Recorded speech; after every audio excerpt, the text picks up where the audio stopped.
What would you do?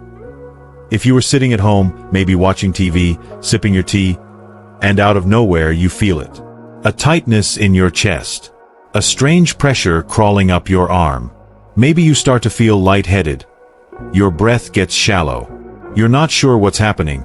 It's not exactly pain, but it doesn't feel right. And the scariest part? You're alone. No one's around. No spouse. No neighbor nearby. Just you. And this sudden feeling that something's not right. Would you recognize it as a heart attack? Would you know what to do? Would you freeze? Or act fast enough to save your life? I know this is hard to think about, but it's something we have to talk about. Because for many older adults, this exact moment has happened, and too many didn't make it through.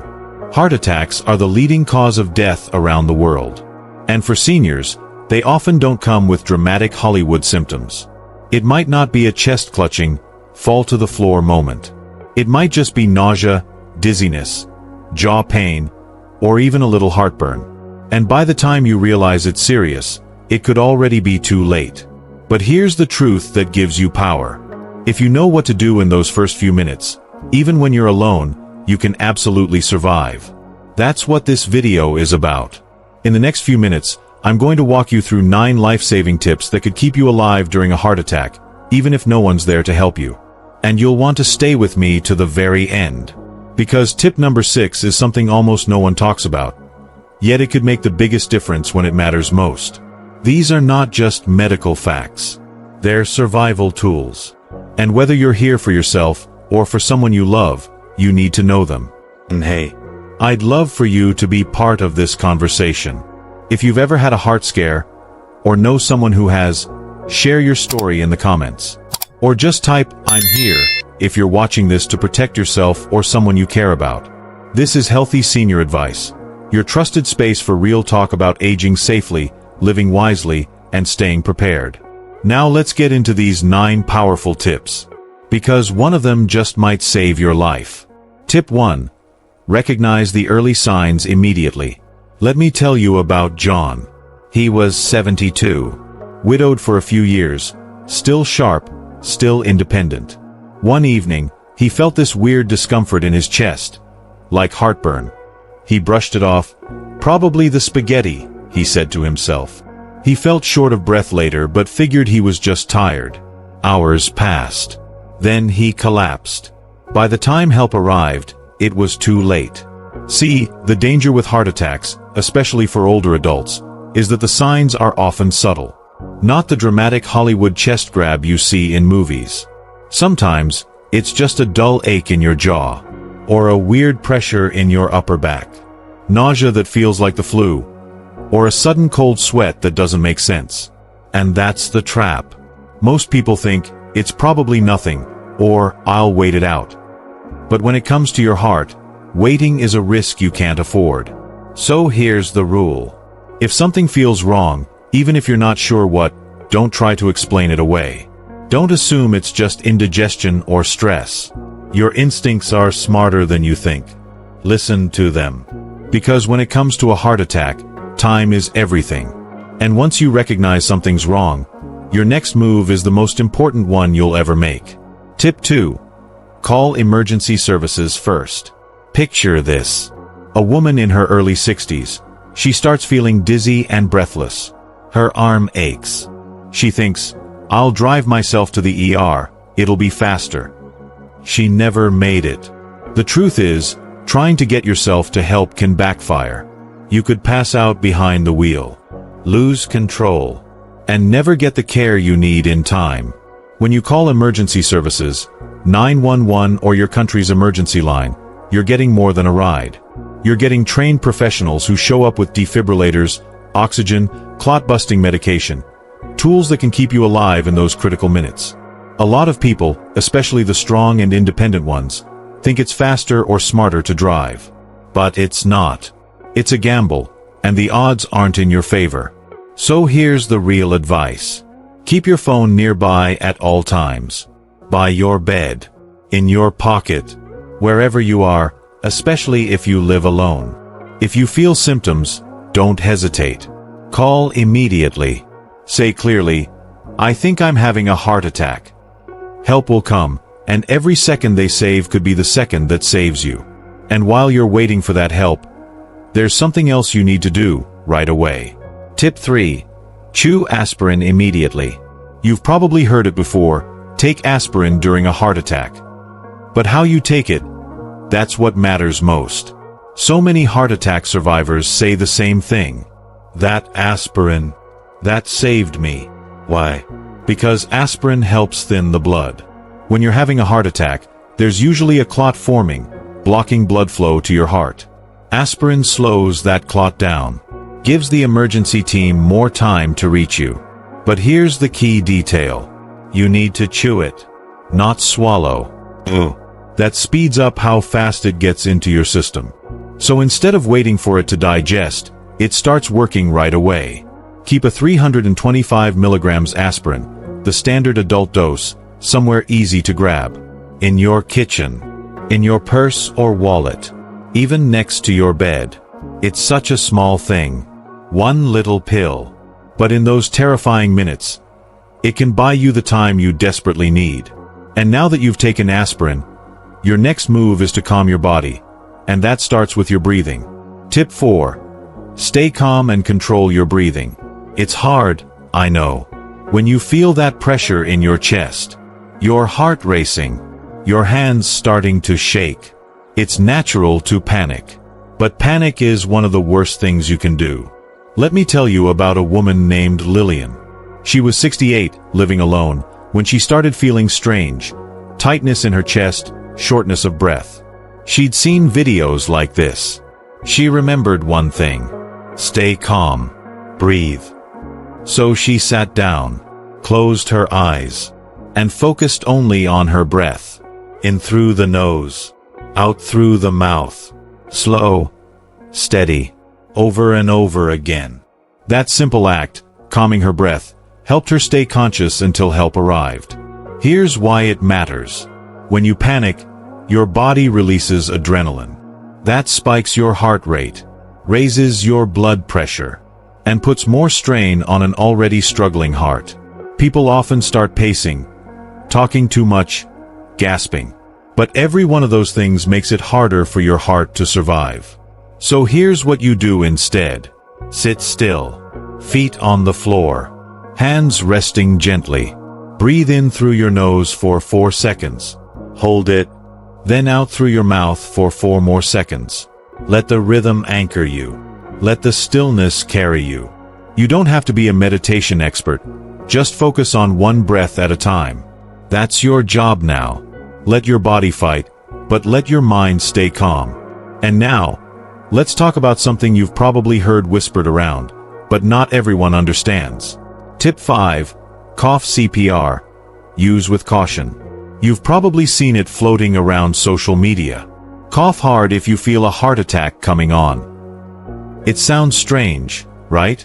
The idea is that coughing creates pressure that keeps the heart pumping, like a self-CPR. And in very rare situations, that can be true. But here's the reality.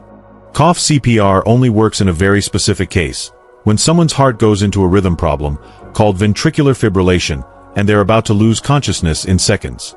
Even then, it only buys a little time. It's not a treatment. And it's not a replacement for calling emergency services. Too many people read about cough CPR and think, if I just cough hard enough, I'll be okay. And they delay calling for help. That delay can be deadly. Unless you're trained, and you've got no other option, don't rely on cough CPR. Focus on the steps we've already talked about. Recognize the signs. Call immediately. Chew your aspirin. Control your breathing. That's your real lifeline. Now, let's talk about something even more practical. How you position your body during a heart attack can make a huge difference. Tip 6. Sit down with back support. There's a story that sticks with me. 2 men, both in their 70s, both had heart attacks at home. One stayed standing, trying to grab his keys, maybe call someone. He collapsed hard, broke a bone, and suffered brain trauma from the fall. The other? He felt dizzy, sat down in a firm chair, kept his back supported, focused on breathing, and waited. Guess who made it through with fewer complications? Sitting upright, with back support, helps reduce the strain on your heart. It keeps your blood flowing steadily, and it lowers the chances of fainting or falling. But here's where people go wrong. They think, "I'll walk it off," or they lie flat on the floor. Don't. Walking increases your heart's demand for oxygen, which your heart can't deliver right now. And lying flat can make breathing harder, especially if fluid starts building up in your lungs, which is common during cardiac episodes. So here's what to do. Find a sturdy chair or a wall to lean against. Sit upright, not slouched. Relax your shoulders. Keep your head level. And breathe. If you feel faint, only then lie down. And even then, try to keep your head slightly elevated if you can. This small shift in posture can ease the workload on your heart and give your body a fighting chance. And now, let's talk about a step that most people don't even consider. But if you live alone, it could be the thing that saves your life when you can't speak for yourself. Tip 7. Unlock your door for paramedics. Picture this. A woman in her 70s calls 911 after feeling crushing pain in her chest. She follows the steps, sits down, breathes, chews her aspirin.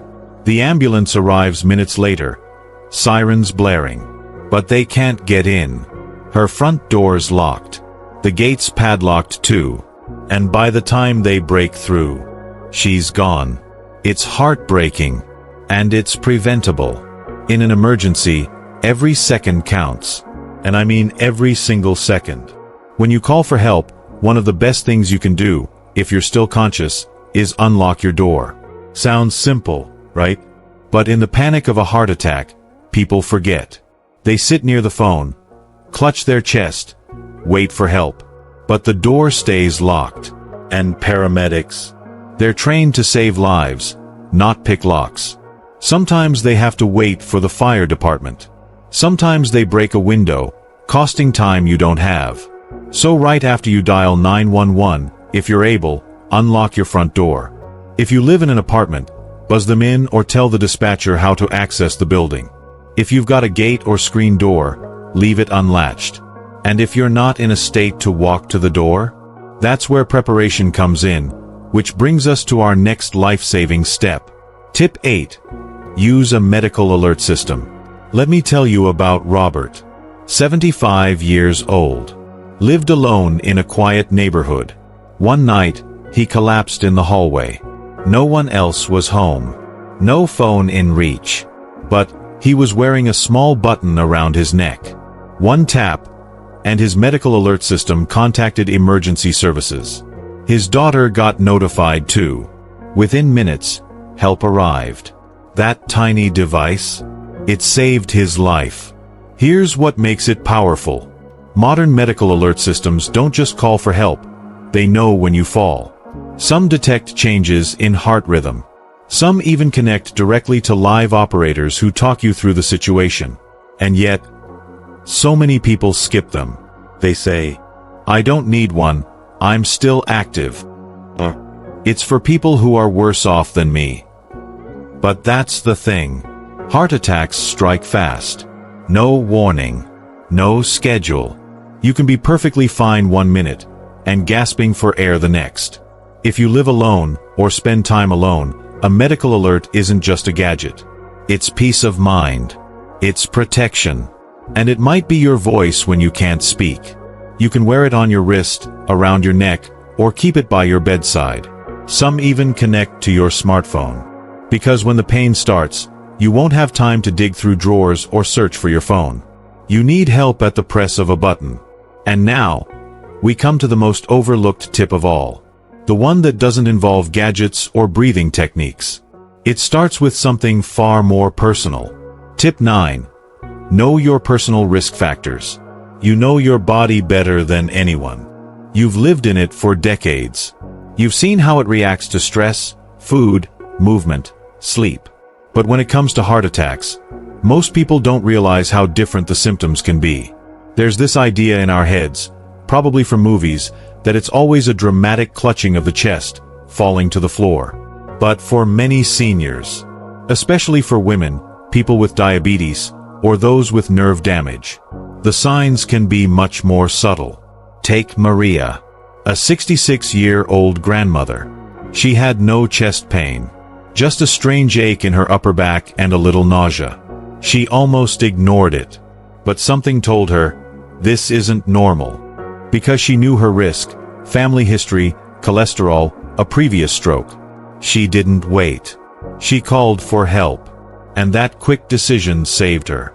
That's the power of knowing your personal risk. It helps you act fast, even when the signs are vague.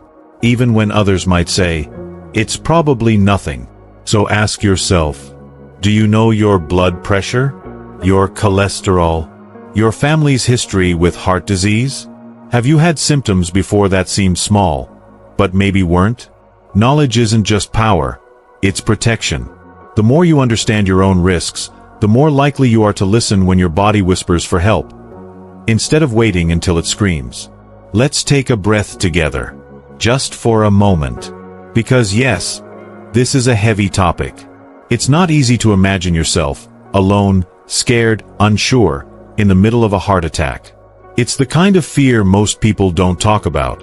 But it's real. And it's something so many seniors quietly carry. The idea of needing help, and no one being there. The silence, the pain, the panic.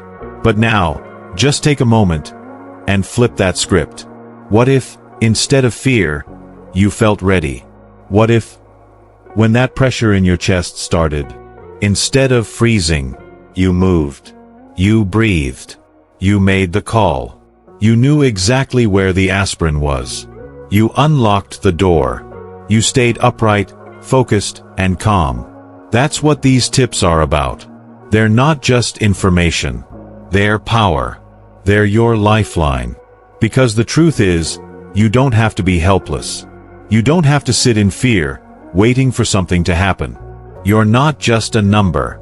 You're not just getting old. You're someone who deserves to feel safe in your own home, and confident in your ability to take care of yourself. This is your body, your life. And today, you've learned how to protect it. So don't let this knowledge stop here. Let it move into action. Talk to your doctor.